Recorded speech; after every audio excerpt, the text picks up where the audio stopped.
ఈ వీడియోలో గోధుమ పిండితో ఒక హెల్దీ స్నాక్స్ రెసిపీని చూపించబోతున్నానండి. చాలా టేస్టీగా ఉంటుంది. రెసిపీ చూసే ముందుగా వీడియోకి ఒక లైక్ చేసి ఛానల్ని సబ్స్క్రైబ్ చేసుకోండి ఫ్రెండ్స్. ముందుగా ఒక మిక్సింగ్ బౌల్లోకి ఉడకపెట్టిన ఉర్లగడ్డలు, ఉప్పు, కారం, ధనియాల పొడి, వాము, జీలకర్ర, కరివేపాకు, కొత్తిమీర, సన్నగా తరిగిన ఆనియన్స్ అన్నీ యాడ్ చేసుకొని బాగా మిక్స్ చేసుకొని పక్కన పెట్టుకోవాలి.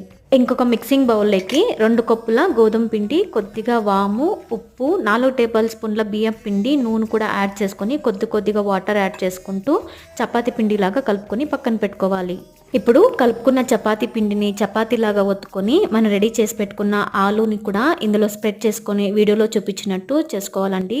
ఈ స్నాక్స్ రెసిపీని మీరు మార్నింగ్ బ్రేక్ఫాస్ట్గా అయినా లేదా ఈవినింగ్ స్నాక్స్గా అయినా తీసుకోవచ్చు. చాలా టేస్టీగా హెల్తీగా ఉంటుంది. ఇప్పుడు వేడి నూనెలో మీడియం టు లో ఫ్లేమ్ అడ్జస్ట్ చేసుకుంటూ 2 పక్కల బాగా కాల్చుకున్నారంటే టేస్టీగా ఉండే స్నాక్స్ రెసిపీ రెడీ అయిపోతుంది. వీడియో నచ్చితే లైక్ చేసి ఛానల్ని సబ్స్క్రైబ్ చేసుకోండి.